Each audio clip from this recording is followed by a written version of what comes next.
YouTube. This is Stefan Hartman, physician assistant and exercise science specialist. I'm also a health coach at ironmedicinepa.com, also owner of the site. I have a quick video for you all today, practical daily interventions to reversing dysmetabolism, which is basically an all-encompassing term for, high blood pressure, diabetes, glycemic variability, high cholesterol, that sort of thing. It's just some basic practical tips, really quick video here that you can start implementing, today. So I like to use the word Vorplanung. I am a German myself. It essentially means to have a vision of, planning for the future, right? So even for someone metabolic fit as myself, it takes an enormous amount of Vorplanung to maintain my health. I'm quite a busy person. I have this new website I've created, ironmedicinepa.com, and then I'm also working full-time at an urgent care. I'm also doing continuous literature research. I'm writing a book. I'm competing on the professional tennis circuit, on and on and on. So I also have to maintain my health and eat healthy. And that does take meal prepping. So sometimes, for instance, I will just make a large meal at night and I will then break this up and put it in a Tupperware for the next morning when I have to go to work early.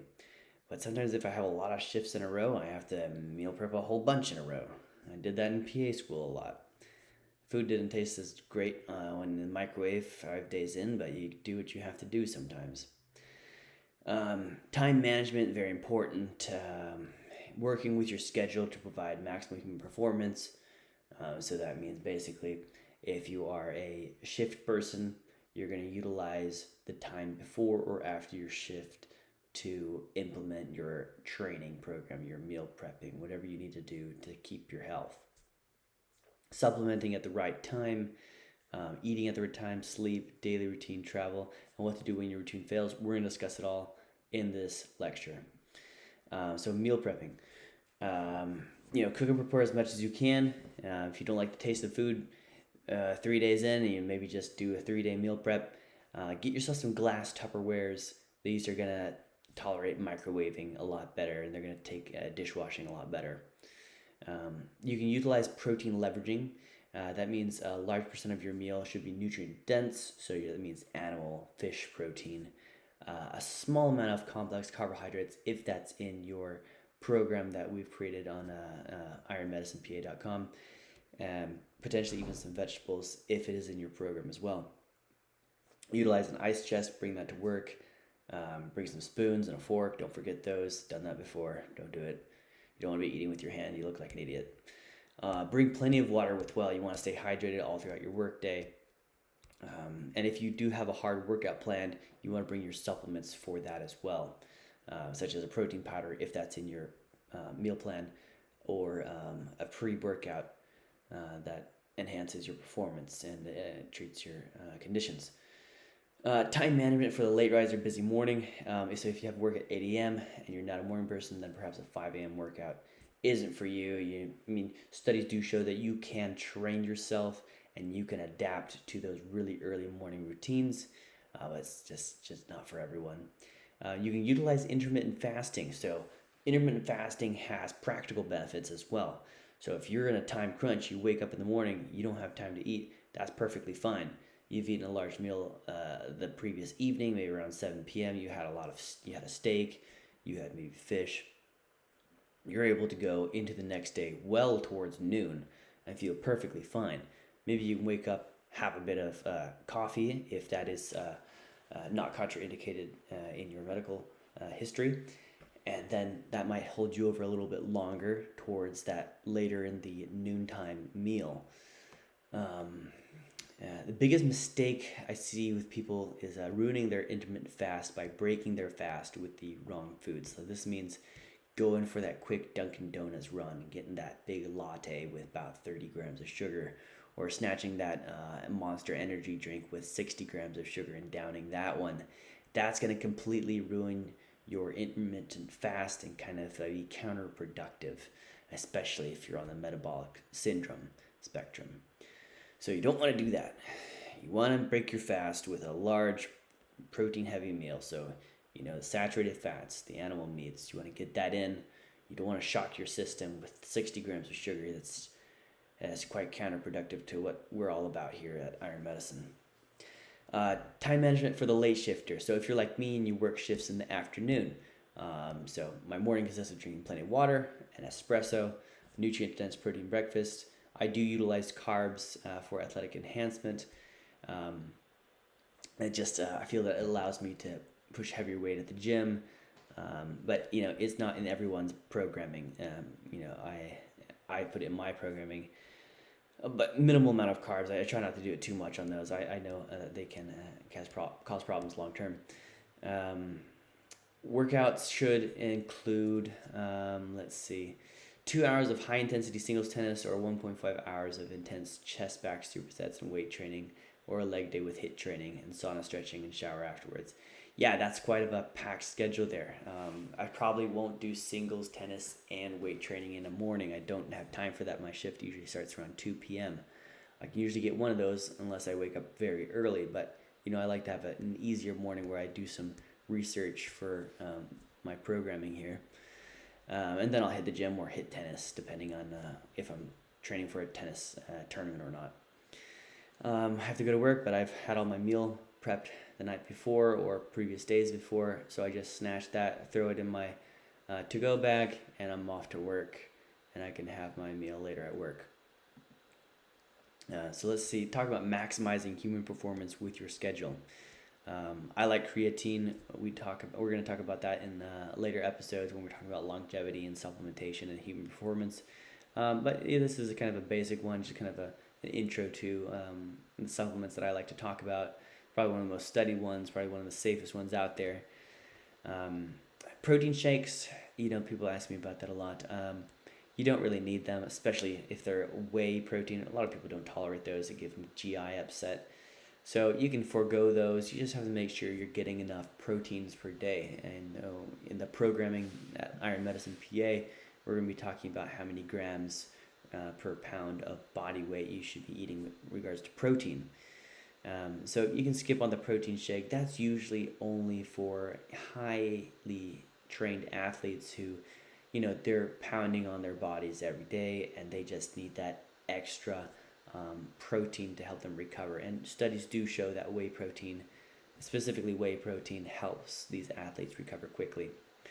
So caffeine, big one I like to talk about is the half-life on caffeine. So Matthew Walker is the foremost researcher on sleep, and he likes to note that caffeine has a half-life of 12 hours. This means that if you have your coffee at 9 a.m., you will have this remnants of it in your system at about 9 p.m. and maybe even a little bit longer if you think about the quarter life. Some people might metabolize this quicker, but I'd say if you are having trouble sleeping, be cognizant of the fact that it might have a long half-life, and that may be contributing to poor sleep. You never want to have caffeine after a workout. This is because caffeine is a stress drug, basically. It increases cortisol, and we try to stay anabolic after a workout. We don't want to have a high cortisol. Cortisol is associated with catabolism, so not conducive to growing muscle. Caffeine will also spike your blood sugar, just from the same theory that cortisol increases blood sugar. So we use caffeine as a performance enhancement. We also enjoy it, but for some people it's contraindicated, especially in hypertensives. You're going to see blood pressure and heart rate increase with caffeine. So very careful in the hypertensives. They probably should not be drinking this. Eating at the right time. So the diabetic must understand how eating food, especially when consuming carbohydrate, will cause an increase in circulating glucose in the bloodstream. So we can utilize this, especially as in the athletes and the non-diabetic person. We can utilize carbohydrates to increase glucose to give us a little bit more energy in the gym to push heavier weights, especially in anaerobic metabolism, which is basically weight training or explosive training. I'm going to talk about in my lecture on controlling glycemic variability. We're going to discuss all of this in more detail regarding the diabetics. At night, we prefer not to have a large postprandial glucose spike as we're trying to sleep. You may find that you feel better or worse on carbohydrates. That might take some experimentation, but safe to say you don't want to have a large glucose or carbohydrate-rich meal at night because it's going to spike your glucose and thus also spike cortisol. And we try to decrease our cortisol at night. Tryptophan is found in carbohydrates, so some people might find a pleasant drowsiness with the carbohydrate, but that's very unique to the individual. And unfortunately, diabetics may have to be more careful with the carbohydrates. Let's talk about sleep. Sleep is very critical to reversing metabolic syndrome. Sleep helps us remove toxins in the lymphatic system, enhances learning retention and cognitive longevity. And poor sleep reduces insulin sensitivity and promotes sugary, starchy food consumption. And as always, you can click on any of these highlighted words and follow to the source material on these. The link for this lecture will be in the show notes. Sleep apnea is rampant in the population. Many people have this, many patients I see. Causes hypertension, causes all sorts of problems. You can test this tonight. There's a kind of a rudimentary test you can use. It's called Snore Lab. It's an app. Download it and you can record yourself tonight. It'll give you like a highlight reel of your apneic episodes if you do have them. But obviously you want to get an official sleep study done. You can ask your primary about that. Let's talk about some triggers for poor sleep. Highly recommend listening to Dr. Matthew Walker. He's the foremost researcher on sleep. He's a great long lecture with Dr. Randa Patrick. But here's a couple highlights regarding sleep harms. So alcohol is a sedative. It's not real sleep. It suppresses rapid eye movement sleep, so suppresses REM sleep, and fragment sleep. So don't use alcohol to sleep. It goes without saying. Marijuana has variable effects on sleep depending on the active components. So, marijuana gets the kind of street credit as making people chill and drowsy. May not be the case with everyone. That may be very variable. Sleeping pills, these common sleeping aids I see prescribed quite often. They don't actually provide sleep. They increase infection, cancer, and all causes of mortality. All right, so we shouldn't be using these benzodiazepines. We shouldn't be using these sleep aids, these Benadryls, and that sort of thing. They're not actual sleep. They're sedatives. Ambien inhibits 50% learning retention of the previous day. Well, that's quite significant. 1 cup of coffee in the evening decreases deep sleep by about 20%. Caffeine half-life, again, is 12 hours. And again, benzodiazepines are sedatives, not real sleep. Increased risk of Alzheimer's, addictive. If you get 5-6 hours sleep, your immune system is weaker. Even your ability to develop immunity with vaccines is cut in half. Absolutely fascinating. Dr. Matthew Walker was theorizing that people wanting to go get, say, like a flu vaccine or the COVID vaccine, they should perhaps be tracking their sleep in the weeks up to receiving this vaccine in order to get the desired immune response. So potentially these vaccines could be a lot more effective if we were tracking sleep and seeing if the patient were getting adequate sleep. And if they weren't getting adequate sleep, we would say, hey, no vaccine for you this week. Come back when you've done better on your sleep, because the vaccine might be pointless at this time. Quite interesting stuff. So let's talk about sleep aids. We talked about sleep harms. Blue light, as I'm currently under right now, these fluorescent lights are found everywhere, right? They trigger our brains to stay awake. You want to turn these off a few hours before bed. You can obtain red light, such as the Juve light. They're a bit expensive, or you can just get basically a candle, turn on candles, and live like in medieval times with candles all around. Try not to burn yourself. But at least these don't have blue lights, which trigger our brain to stay awake.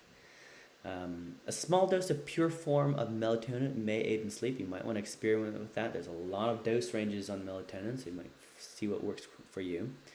If you did eat late at night, a light walk around the neighborhood will help control that glycemic spike that may keep you awake otherwise.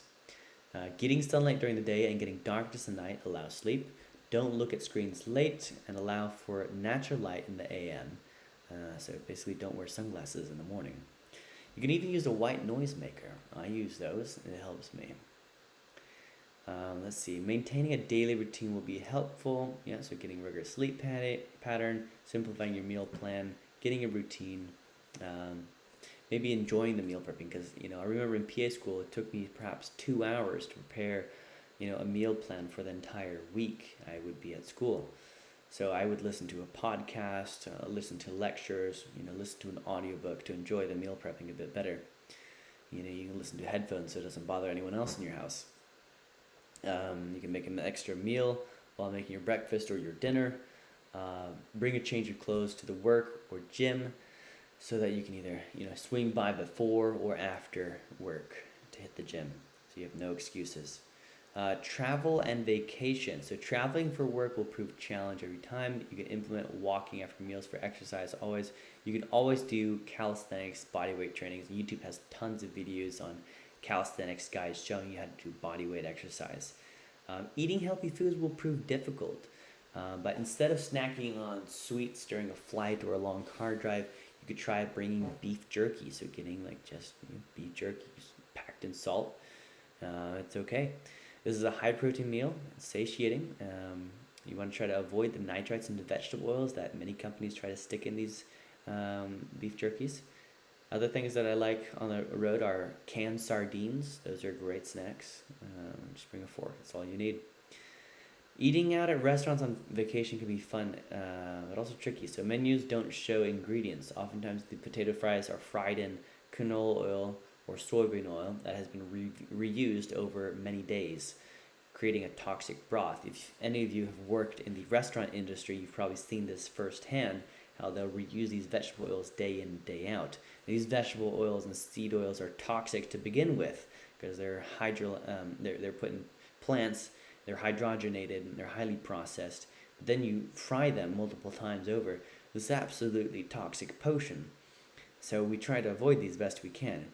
At restaurants, probably the best thing to get would be a grilled steak or grilled fish, maybe just even the burger without the bun. So vacation should always entail an exercise program. Yet too often do I hear patients, I come back from vacation, I gained weight. No, that's not the time. Vacation should be there to improve your health, let you recover from your work schedules. So check if the hotel has a gym. Make a plan for an exercise regimen.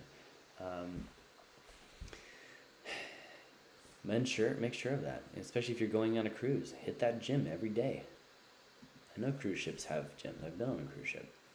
What to do when the routine fails? Because the routine will fail, and we have to get back on the wagon then. So alcohol being the biggest way routines fail. Having a drink sometimes can be fine, considering you don't have abnormal liver function panels. Note that a beer, a light beer, we're talking like a Miller Lite, is about 100 calories. If you get any sort of amber or lager, especially a porter, we're looking at the 150 to maybe even 200 calorie range. A shot of liquor has about 100 calories as well. So consider these pure, empty carbohydrates, right? So these do nothing for us. They're just basically going to spike our blood sugars and hurt our liver. We like to use them, though, on occasion. We're social animals. If you're on a meal plan that I've created for you on ironmedicinepa.com, we would then have to track calories. I'm not a huge fan of tracking calories, but then when we fall off the wagon, we have to track the calories, and we have to calculate that into our weight loss program. So you don't end up gaining weight. Let's think about injury that's limiting exercise. So you want to work with an expert to develop an exercise program to work around your injury. I've created programs for patients with bilateral knee osteoarthritis, people in wheelchairs, people even with Parkinson's, people with back pain, fibromyalgia, even people with broken arms. That was in my days as a personal trainer, and I worked with all kinds of clients all the time. Let's talk about having a sugary cake or a donut. Essentially, you would try to avoid doing this if you're a diabetic or if you're sarcopenic. So what these basically do is they fill you full of empty calories, and we're trying so hard to increase our protein intake, to utilize protein leveraging, to not use these carbohydrates. This is going to set us way off track. But if you do it, count the calories, recognize it, and try to work it off. Perhaps, take a walk around the block so that blood sugar is stabilized, not creating these huge spikes. That's all the lecture I have for you all today. You can find more every week. I'll be posting here every week. To learn more about my health coaching programs and what we can do, visit ironmedicinepa.com. And you can also find me on Instagram at iron_physician assistant. I will see you all in the next lecture. Bye.